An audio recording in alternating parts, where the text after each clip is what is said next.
सावन में शिवलिंग पर चढ़ा हुआ बेलपत्र खाने से क्या होता है। शास्त्रों में बेलपत्र को कलयुग की संजीवनी कहा गया है और बताया जाता है कि जो बेलपत्र महादेव पर अर्पित किया जाता है वो ब्रह्मांड की सकारात्मक ऊर्जा का भंडार बन जाता है।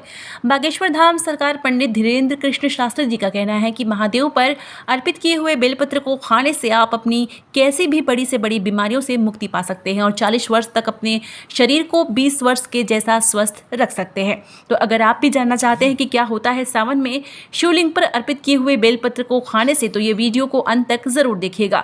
दोस्तों, ये तो सभी जानते हैं कि महादेव पर जो भी वस्तु अर्पित की जाती है सबका अपना एक अलग महत्व होता है। फिर चाहे आप महादेव पर जल अर्पित करें, पंचामृत से महादेव को स्नान कराएं या फिर महादेव की प्रिय वस्तुएं बेलपत्र, धतूरा, शमी पत्र या फिर भांग धतूरा अर्पित करें। वस्तु को अर्पित करने से आपको एक विशेष फल प्राप्त होता है। तो गुरु जी का कहना है कि महादेव पर सावन में जो बेलपत्र अर्पित किया जाता है उसका भी एक विशेष महत्व होता है। माता सती ने जब पार्वती के रूप में जन्म लिया था और महादेव को प्राप्त करने के लिए 10,000 वर्षों तक बेलपत्र के पेड़ के नीचे ही महादेव की आराधना की और कड़ी तपस्या की। और जब उन्होंने भोजन त्याग दिया था तो बेलपत्र को खाकर ही उन्होंने अपना जीवन निर्वाह किया था और फिर महादेव ने प्रसन्न होकर विवाह किया। तभी से महादेव ने बेलपत्र को स्वीकार किया और कहा कि जो भी भक्त सावन के महीने में महादेव को बेलपत्र अर्पित करेंगे उन्हें महादेव की विशेष कृपा प्राप्त होगी। गुरु जी का कहना है कि महादेव पर बेलपत्र अर्पित करने का एक वैज्ञानिक कारण भी है। जिस तरह अग्नि में एक चम्मच घी डालने पर 10,000 तोला ऑक्सीजन वातावरण में फैल जाता है, उसी तरह महादेव पर अगर एक बेलपत्र उल्टा करके चढ़ाया जाता है तो उससे जो सकारात्मक विस्फोटक है उससे आपके शरीर में मौजूद 4,000 कीटाणुओं का तुरंत ही अंत हो जाता है। जो बेलपत्र महादेव पर अर्पित होने से इसमें सकारात्मक परिणाम देता है, अगर आप उसे खुद खा लेंगे तो वो आपके शरीर की कितनी बीमारियों को आपसे दूर कर देगा। गुरु जी का कहना है कि आपको चाहे लीवर से जुड़ी हुई परेशानी हो, किडनी से जुड़ी हुई परेशानी हो, आपको वात कब दोष रहता हो, पेट के डायलिसिस चल रहे होते हैं या फिर आपका हाजमा खराब हो, तो आपको सावन के महीने में 1 लोटा जल के साथ साथ एक 3 मुखी बेलपत्र अर्पित करना चाहिए।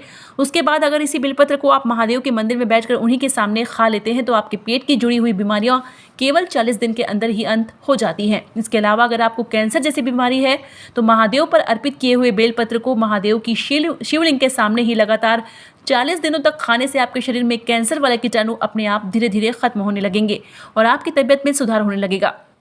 इसके अलावा अगर आप हर रोज़ महादेव के मंदिर में जा नहीं सकते और महादेव पर अर्पित किया हुआ बेलपत्र नहीं खा सकते तो आप सावन के महीने में सोमवार वाले दिन महादेव के मंदिर में जाइए।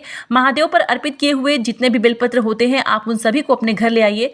इनको सुखाकर आप पाउडर बनाइए और गंगा जल की मदद से इनकी गोलियां बनाइए। गोली को सुखाकर आप अपने घर में इसे रख लीजिए और सुबह शाम इनका सेवन करिए। ऐसा करने से 2 महीने में ही आपके शरीर में जितनी भी बीमारियां होंगी वो सभी अपने आप धीरे धीरे खत्म होने लगेंगी।